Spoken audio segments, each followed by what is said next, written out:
नमस्कार दोस्तों, धर्म रहस्य चैनल पर आपका एक बार फिर से स्वागत है। आज लेंगे एक साधिका के अनुभव को, जिसमें उन्होंने बहुत सारे अनुभवों को बताया है और उनके अनुभवों के साथ-साथ हम कुछ साधना से संबंधित और ऐसे ही अप्राकृतिक अनुभवों को दर्शाने वाले कुछ विशेष अनुभवों को भी पढ़ेंगे। तो चलिए पढ़ते हैं इनके पत्र को और जानते हैं इनके अनुभवों के विषय में। साधना अनुभव और प्रश्न। प्रणाम गुरुजी, आपके चरणों में कोटि-कोटि नमन। आज मैं अपने कुछ साधना अनुभव प्रकाशित करूंगी। आप चाहें तो इस अनुभव पे वीडियो बना सकते हैं। यह धर्म रहस्य के अलावा कहीं और नहीं प्रकाशित किया जाएगा। कृपया पहचान और पत्र भी गोपनीय रखें। पिछले पत्र कामाख्या की जादूगरनी ने बैल बनाकर रखा को दर्शकों से बहुत प्यार मिला, उसका भी शुक्रिया। यह गुरुजी मेरा 5वां पत्र है। गुरुजी ने अब तक सारे प्रकाशित किए और मेरे सारे प्रश्नों का उत्तर दिया है, उसका भी शुक्रिया। अब मैं अपना अनुभव शेयर करूंगी। यह साधना मैंने होली वाली रात को की थी। यह भैरव साधना थी और मंत्र में स्क्रीनशॉट में डाल रही हूँ। ओम नमो काली कंकाली महाकाली के पूत कंकाली भैरव, हुक्मे हाजिर रहे मेरा भेजा, तुरंत करे रक्षा करे। आन बानो बान बांधो, चलते फिरते को आसन बांधू, 10 मुखा नाथू, 9 नाड़ी 72 कोठा बांधू। फूल में भेजू फूल में जाए, काठे की जी पड़े, थर थर कांपे, हंस हंस हंसे, गिर गिर पड़े, उठ उठ भागे, बक बक करे मेरा भेजा सवा घड़ी पहर, सवा दिन सवा मास सवा बरस का वापसा न करे तो काली की शैया पर पांव धरे। बचन जो चुके तो समुद्र सूखे, बाचा छोड़ को बाचा करे तो धोबी की नार चमार के कुंडे में पड़े। मेरा भेजा बावला ना करे तो रुद्र के नेत्र से अग्नि ज्वाला करे। सिर की जटा टूटी भूमि पर गिरे, माता पार्वती के चीर पे चोट पड़े। बिना हुक्म नहीं माना तो कंकाली के पुत्र कंकाल भैरव पुरो मंत्र ईश्वरो वाचा। तो इस मंत्र को, जो कि काफी बड़ा था और 1000 बार करना था, मैंने बिना सोचे समझे यह साधना शुरू कर दी। लेकिन कुछ बुरा नहीं हुआ, क्योंकि भैरव देव मेरे इष्ट देव हैं और ओम नमो भैरवाय स्वाहा के 1,25,000 मंत्र और हवन कर चुकी थी। गुरुजी, मेरे 295 मंत्र ही हुए थे कि मेरे सर में बहुत तेज दर्द होने लग गया। ऐसा लग रहा था जैसे जमीन हिलने लगी हो। कमरे में इतनी गर्मी हो गई कि रुका नहीं जा रहा था।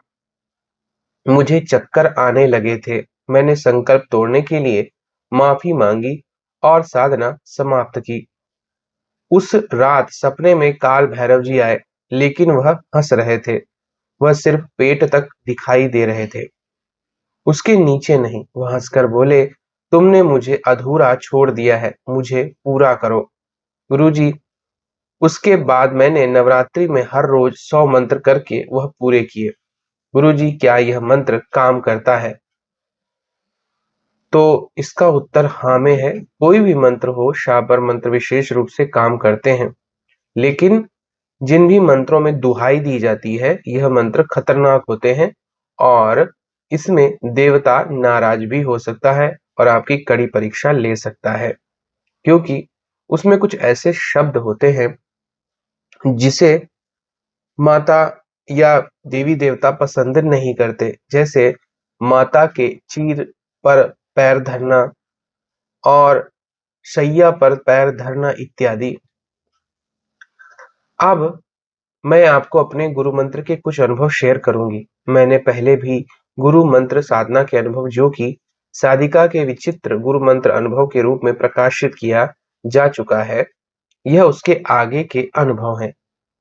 गुरुजी, एक बार सपने में मैंने देखा कि बहुत से लोग मेरे पीछे ईंट पत्थर लेकर पीछे पड़े हैं। और तभी उन्होंने मुझे चारों तरफ से घेर रखा है। मेरे पास बच निकलने का कोई रास्ता ही नहीं था। तभी मैंने गुरु मंत्र का जाप किया और माँ बाघ पर बैठकर सामने प्रकट हो गई। उन्होंने हाथ में त्रिशूल ले रखा था और बहुत ही क्रोध में लग रही थी। उन्होंने एक एक करके सबको मार डाला और फिर मेरी नींद खुल गई। दूसरा अनुभव इस प्रकार था कि एक बार सपने में मैंने देखा कि जो मेरे मामा का घर है, वहां पर एक मंदिर बना हुआ है। वहां उसके पास हवन करने के लिए हवन कुंड भी बना हुआ है। वहां उसके ऊपर हवा में एक पिशाच बैठा हुआ है। मैं उसके सामने गई और बोली, यहाँ से चले जाओ। वह दिखने में बिल्कुल अच्छा नहीं है, बेहद भद्दा सा दिख रहा है और मुझे देखकर हंसने लग गया और बोला, मैं यहाँ से नहीं जाऊंगा। मुझे तो यहाँ किसी ने भेजा है और मैं अब यहीं रहूंगा। मैंने उससे फिर कहा, लेकिन वह बोला कि तुम मुझे नहीं हरा सकती हो। मैं तुम्हारे काबू में नहीं आने वाला। मैंने उससे कहा, तू क्या तेरा बाप भी आएगा, क्योंकि अब मेरे पास गुरु मंत्र है। तब वह बोला, देखते हैं कौन जीतता है। गुरुजी, हमारी काफी बहस हुई। वह बहुत से मंत्र पढ़ रहा था, लेकिन मैंने आंखें बंद करके गुरु मंत्र का जाप किया और मुझे कुछ नहीं हुआ। अब वह क्रोध में आ गया और उसकी आंखें लाल हो गई। मैंने गुरु मंत्र का जाप किया और अपनी रक्षा करने को कहा। गुरुजी, हम काफी देर लड़े और अंत में उसकी एक चीज मेरे हाथ में आ गई। वह कुछ अंगूठी जैसी लग रही थी। जैसे ही वह मेरे हाथ में आई, उसने हार मान ली और गायब हो गया और मेरा सपना खत्म हो गया। प्रश्न, गुरुजी, यह किस तरह का सपना था? कृपया बताना जरूर। इस सपने का अर्थ यह है कि किसी तांत्रिक ने आप पर तंत्र क्रिया का प्रयोग करके देखा होगा और अपने सबसे शक्तिशाली पिशाच या जिन्न को भेजा, जो कि गुरु मंत्र के कारण आपका कुछ भी नहीं बिगाड़ पाया और और साथ ही साथ वो शक्ति भी नष्ट हो गई और आपके वश में ना आ जाए और आपकी गुलाम ना बन जाए, इससे पहले ही उस शक्ति को वापस बुला लिया गया। अगला प्रश्न पूछा है, गुरुजी, यह अनुभव जो मैं अब बताने वाली हूँ, यह मुझे कनागतों में, जिन्हें हम श्राद्ध पक्ष भी कहते हैं, उसमें आया था। सपने में मैंने देखा कि मैं एक शमशान घाट के बगल से गुजर रही हूँ। वहां एक औरत को जलाया जा रहा है जो मर चुकी है। गुरुजी, मैं कुछ दूरी पर पहुंची ही थी कि मैंने देखा कि वह औरत मेरे पीछे पीछे चल रही है। मैंने उसे कहा कि तुम तो मर चुकी हो और पीछा करने के लिए मैं ही मिली, तुझे कहीं और जा। गुरुजी, वह फिर भी मेरे पीछे आ रही है। तभी वहां अचानक एक काला सांप आ गया। वह बहुत बड़ा था, जितना बिजली के टावर होते हैं। वह इतना लंबा और बड़ा था कि उसके सर पर एक हीरे जैसी चीज चमक रही थी। उसे देखते ही वह आत्मा गायब हो गई। प्रश्न, गुरुजी, वह आत्मा मेरा पीछा क्यों कर रही थी और वह सांप कौन था? देखिए, जो सांप था वह आपकी कुंडलिनी शक्ति का प्रतीक है और जो भूतनी थी वह आपसे शक्तियां प्राप्त करने के लिए आपके पीछे लगकर आना चाहती थी। लेकिन आपकी कुंडलिनी ऊर्जा, जो कि गुरु मंत्र के कारण ज्योति स्वरूप में शक्ति का प्रतीक बनकर सांप के रूप में उसके सामने प्रकट हो गई, तो ऐसी शक्तियों का तेज आत्माएं नहीं झेल सकती और वह वहां से गायब हो गई। गुरुजी, अब जो अनुभव बताने जा रही हूँ वह हमारे गांव के कुछ लोगों का है। एक बार एक गवर्नमेंट स्कूल के कुछ टीचर दूसरे गांव के गवर्नमेंट स्कूल में कुछ काम से गए। तब गांव के कुछ लोग उन्हें जीमने का न्योता देकर आ गए, यह बोलकर कि कोई शादी का फंक्शन है। रात को वे सब लोग धर्मशाला के बजाय स्कूल में ही रुक गए, क्योंकि खाने का प्रबंध तो हो गया था। रात को जब वे जीमने के लिए गए तब देखा कि बहुत बड़ा एक पांडाल है और खाने पीने का सब सामान है। तभी एक टीचर की नजर वहां पान वाले पर पड़ी। जिसने पान की स्टॉल लगा रखी थी। उसे देखते ही उस टीचर के पैरों तले जमीन ही खिसक गई, जैसे वह पान वाला कोई और नहीं, उनके गांव का ही एक व्यक्ति था जो कि कुछ महीने पहले मर चुका था। उसे बाकी टीचर्स ने भी पहचान लिया था। वह उसके पास गए और बोले कि तुम यहाँ क्या कर रहे हो? तुम तो मर चुके हो। जब पान वाले ने उसे देखा तो वह भी आश्चर्य में आ गया। उसने टीचर्स को बताया कि यहाँ जो भी लोग हैं सब मरे हुए ही हैं और जो निमंत्रण देने आए थे वह लोग भी जीवित नहीं है। तब उन टीचर्स ने पूछा कि हम फंस चुके हैं, तुम ही हमारी मदद कर सकते हो। उस पान वाले ने कहा कि ठीक है, मैं तुम लोगों की सहायता करूंगा। जब तुम्हें खाना परोसा जाए तब उसे खाना नहीं है। तब एक मोटा सा बुजुर्ग व्यक्ति आएगा और बोलेगा, जीमो जी क्यों नहीं जीमते। तब उठकर भाग लेना और पीछे मुड़कर मत देखना। लगभग एक कोस भागते रहना और पीछे नहीं देखना, तभी तुम सुरक्षित हो। उन टीचर्स ने कहा कि पीछे कैसे भागे, पीछे की तरफ तो पांडाल लगा हुआ है। तब पान वाले ने कहा, यह सब माया है। जब तुम पीछे भागोगे तब कुछ बीच में नहीं आएगा। अब उन्हें भोजन परोसा गया। सारे व्यंजन थे जो शादियों में होते हैं। उन्होंने खाना नहीं खाया। तब एक मोटा व्यक्ति आकर बोला, जीमो जी क्यों नहीं जीमते। तब सारे टीचर्स उठकर पीछे भागने लगे। पंडाल वगैरह कुछ बीच में नहीं आया। वह सब बहुत तेजी से भाग रहे थे और स्कूल में आकर ही रुके। अगले दिन वह अपने घर पहुंचे और उन्होंने सबको बताया। सभी आश्चर्यचकित थे। प्रश्न, गुरुजी वह मरे हुए लोग कौन थे और उनका जिंदा लोगों को भोजन कराने के पीछे क्या मकसद था? इस संबंध में अधिकतर ऐसी घटनाएं होती हैं जब सारी प्रेत आत्माएं एक जगह पर इकट्ठा हो जाती हैं और उन्हें अपने कुनबे को और भी ज्यादा बड़ा करना होता है। तो ऐसे में वह महामाया को रचते हैं और ऐसी माया फैलाते हैं जिसमें एक साथ कई लोगों को जान से मारा जा सके। जैसे शादी की या बारात को नष्ट कर देना, किसी व्यक्ति समूह को पूरा नष्ट कर देना।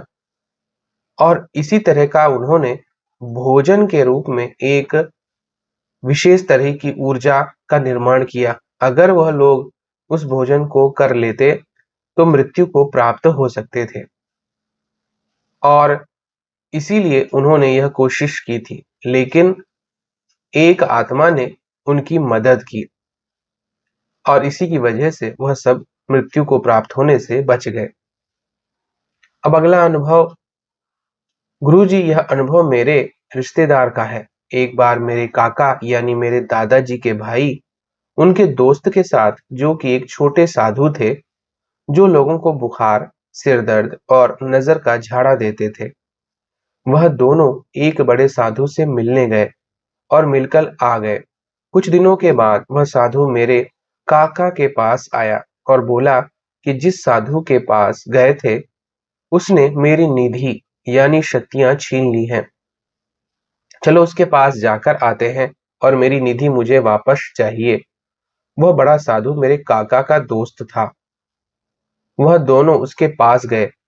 तब उस झाड़ा लगाने वाले ने कहा, मेरा कोई झाड़ा काम नहीं कर रहा है, तुम मुझे मेरी निधि वापस करो जो चुरा ली है।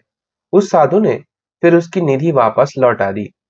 प्रश्न, गुरुजी कई लोग दूसरों की ऊर्जा चुरा कैसे लेते हैं और उससे कैसे बचा जा सकता है? कोई उपाय बताइए।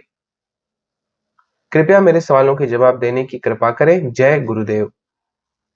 तो देखिए, आखिरी प्रश्न में आपने पूछा है, तो अधिकतर जिस भी शक्ति का ऊर्जा स्तर बड़ा होता है वह दूसरे या कमजोर शक्ति की ऊर्जा को चुराने या उसे अपने अंदर समाहित करने की शक्ति रखता है। इसीलिए शाबर मंत्रों को चुराया जा सकता है। और बड़ी शक्तियां छोटी शक्तियों को चुरा सकती हैं या उनको खींच सकती हैं। लेकिन अधिकतर छोटी शक्तियां जो हैं वो जल्दी सिद्ध हो जाती हैं, इसलिए उन्हें जल्दी लोग सिद्ध करने के पीछे पड़े रहते हैं। लेकिन यह वास्तविकता है कि आपकी शक्ति तभी चुराई जा सकती है जब आपके अंदर ऊर्जा बल इतना ज्यादा ना हो और आप अपनी शक्ति या सिद्धि का बार बार प्रयोग करते हो। गुरु मंत्र की ऊर्जा कोई नहीं चुरा सकता और इसी तरह किसी बड़ी देवी देवता की शक्ति की ऊर्जा को कोई नहीं चुरा सकता है।